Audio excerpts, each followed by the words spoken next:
The Italian Wine Podcast is the community-driven platform for Italian wine geeks around the world. Support the show by donating at ItalianWinepodcast.com. Donate €5 or more and we'll send you a copy of our latest book, My Italian Grape Geek Journal, absolutely free. To get your free copy of My Italian Grape Geek Journal, click Support Us at ItalianWinepodcast.com or wherever you get your pods.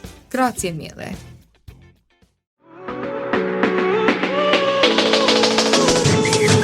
Welcome to the Italian Wine Podcast. This is the next generation with me, your host, McKenna Cassidy. For the next 30 minutes, I invite you to explore with me what young adults are up to in the Italian wine scene. Today, let's feast on our discussion of Italian wine, travel, food, and culture. Thank you for being here. Grab a glass with us. Chin chin.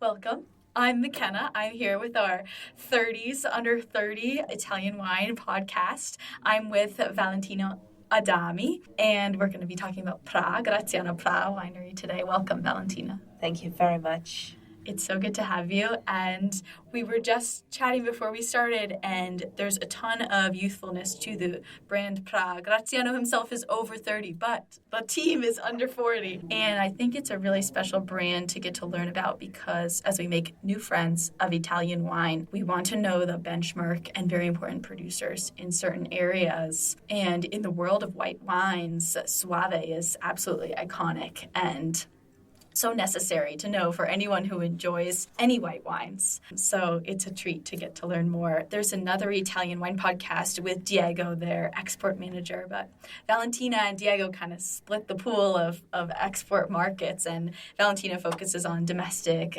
Europe, Italy, etc. So I know it'll be great to have your perspective on who's drinking your wines in the marketplace. But first, would you mind just introducing Prà to those who are unfamiliar, kind of when it started in the 80s with Graziano and then where we're at today?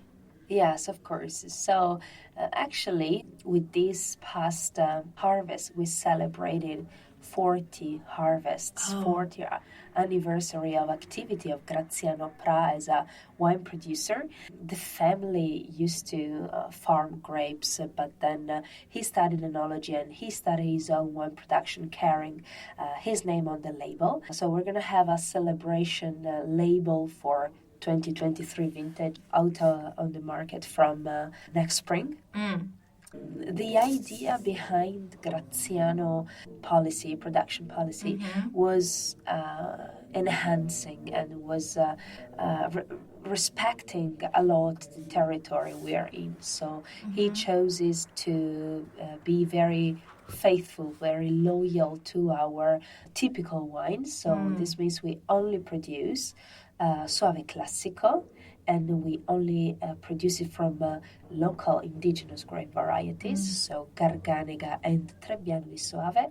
Totally, we'll make 4 types of Soave wines since, 40 years.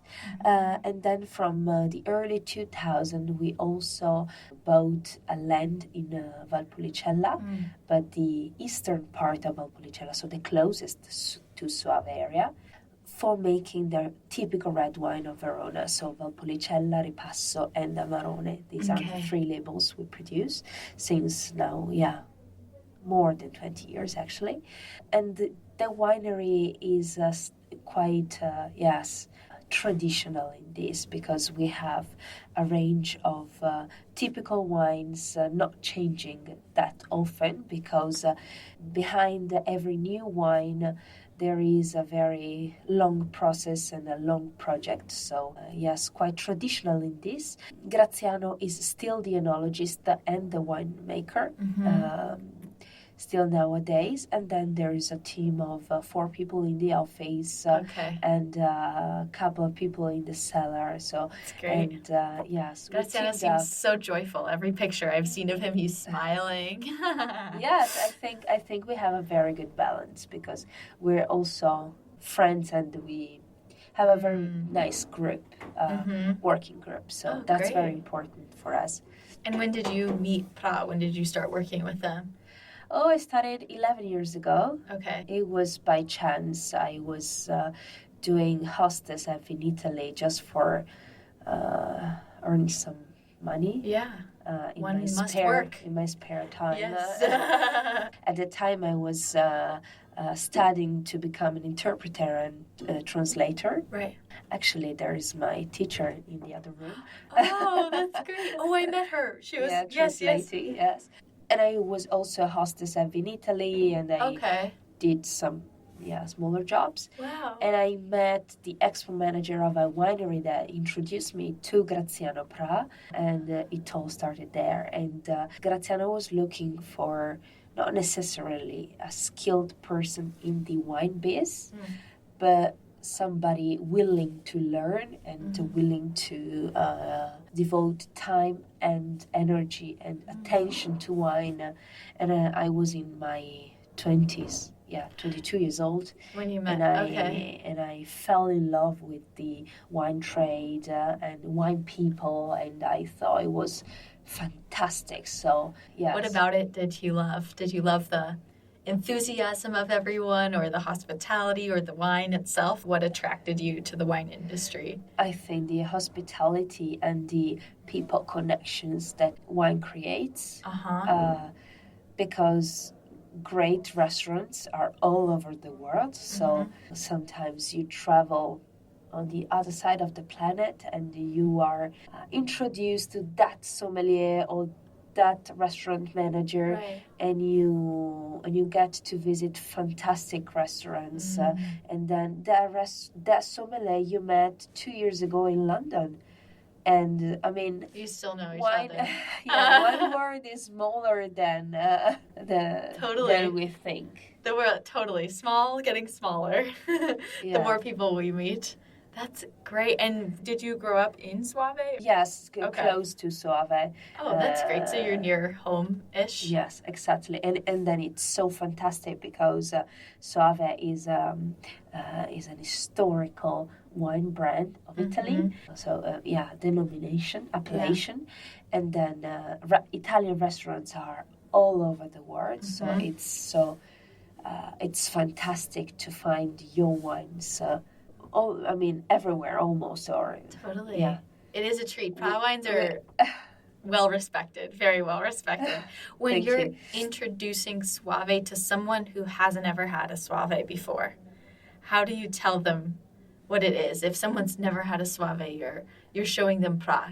You're in the United States or you're in the UK. Okay. How do you describe Soave to someone who's never had it?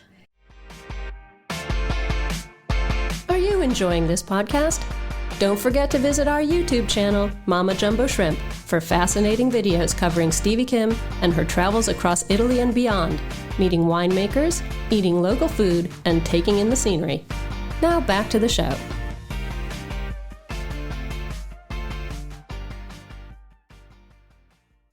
I describe Soave as a steep, hilly area of volcanic origin, so very rich in minerals in the underground, making wine that have a fantastic aging potential. It is one of the most known white wine of Italy, so usually doesn't need a lot of presentation, but I have to admit that most of the time this Soave known is the one quite easy drinking, too easy to drink actually, because it was very popular during the 90s as a beverage, a very large consumption. So our task, our mission as a winery is making people aware that Soave can be very long aging, very high quality, so a prestigious Italian white wine. And to meet this from this vintage, we chose to close all the bottles with the screw cap because after 13 years of study and wine tasting, we realized that the screw cap for us is the best closure to ensure the quality in the long term and to support the longevity of our white wines especially. We've been tasting for 13 years our wines bottled with a cork, natural cork, and then also DM cork and screw cap, and horizontal tasting are very impressive because you then realize that it's not only about what you do in the vineyard or what you do in the cellar, but it's absolutely how the bottle is. Yeah, a lot on the maintenance, on the storage of the bottles. Oh, yes. So the closure, temperature, the way it's stored, basically. And the screw cap is the most protective during transport stress, etc. And we realized that it's the best closure for aging our wines to support their potential of aging. Okay. I had a 2011 Prà Soave Monte Grande last spring, and it was so delicious. But it's a screw cap, obviously. Like it was amazing. And I think it's cool because obviously there's plenty of conception that cork is ideal, but it's not so when you're researching, especially these kind of cru Soave wines. You really want to permit the oxygen to interact with the wine or not at all, and it ages in there. It's so cool you guys have gotten to do the research for that. We say that it is a technological closure. So you, as a producer, you made a lot of decision in the vineyards, but also in the cellar. And you can do it also when bottling the wine. So you can decide which material to use in the screw cap and how much oxygen you're permitting inside. Yeah, can flow in. They're not all the same. Okay, that's great. For the whites, we use one sort, and for the reds, another one. What are the different kinds called? Yeah, we're using they are technical names, but for the whites we're using tin foil. Okay. And for our red wines we're using Saranex. So there are different models of screw cap that allows us to reach different goals because and they permit oxygen inside. They all different do. metrics. They all do. Because it varies. It's not a sterile closure. So screw cap is not sterile closure. Sure. But it avoids oxidation that for us is a much bigger problem than TCA, so than the cork taint problem. Sure. So it can age without the oxidation of air going through a cork. It's just like a different interaction with the screw cap. It's controlled. Yeah. It's so controlled, cool. And it's not... That's very technical. Yes, it's a technological closure. Sure. With that, we also ensure more more consistent amongst the cross. No, I got you. No, you're fine. Like it's more consistent aging across the bottles. There's less volatility if one case of wine is stored toward the warm end of the room and one case of wine is stored towards the cold end of the room. How many times during a vertical tasting with journalists you open like 6 bottles of that wine? Yeah. And all the bottles are different one from the other. Totally. And the eventual comments on the bottle depend on the vintage, on the weather, etc. Totally. And since you're exporting to so many different markets, like you'll have to help the wine succeed in its different places. Thank you for sharing that. That's wonderful. Yeah. That's awesome. And then I know since we're focused on making new friends of wine today in particular, before we wrap up, what do you think is attractive about Graziano Prà to new friends of wine, to people who are 20s, 30s, who are learning about wine for the first time? Obviously the wine's amazing, but what else is attractive about the brand for someone who's new to wine?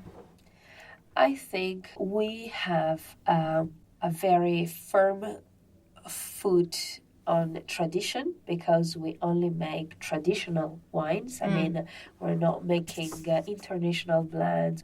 So we're not very affected by trends like on their general Your core notes. doesn't change with the trends. Yes, exactly. Our identity is quite firm since 40 years. So amazing. very consistent in this. But with an eye and with the other foot on the future, because we are a younger team, and for example, the use of screw cap tells a lot about this, because we are sure that it's going to be the closure of the future.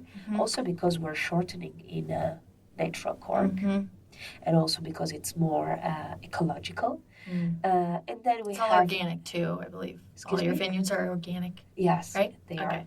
It's just a given. And then we have some smaller projects like Behaves that we don't sell actually honey, but it's just for our vineyards, for their balance. Sure.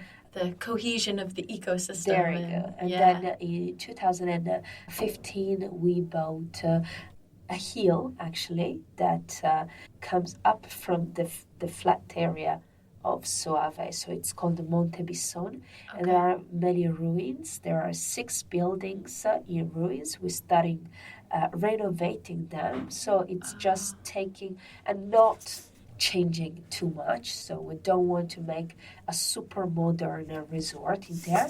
We just want to take all those buildings and give a new clothes. Yes, it's like a thrift store. Yeah, renovating, refreshing. So yes, for the future of our winery, we see also the hospitality being a great opportunity, but still preserving the very historical buildings in this area. There is a tower on the top of this hill that was used to communicate with the castle of Soave, the medieval castle of Soave, and the castle of Ilasi.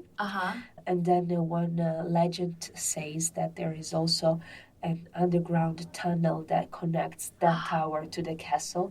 I don't believe it. I think it's impossible to find. We haven't found the tunnel yet. It's very common for people who live in Verona that every restaurant has a cellar, and everybody tells you that there's a tunnel connecting to the arena. Arena. Yes. None of this tunnel has We've never found any of the tunnels, but we know they're there. There are some legends about secret. That's exciting. That's really secret tunnels. That'll be an incredible story to tell when people do tours of those renovated areas and to stay. It's a fantastic place because, I mean, this hill is called Monte Grande again, and it's surrounded by not very, prestigious agriculture, quite massive production around. But on this hill, we have almost a monopoly. We have quite a big property, and there is a wooden.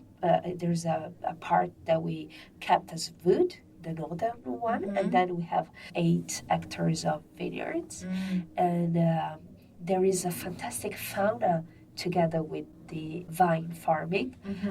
We have foxes, we have squirrels, we have very small deers, we have smaller birds, like local birds, I don't know the name in English.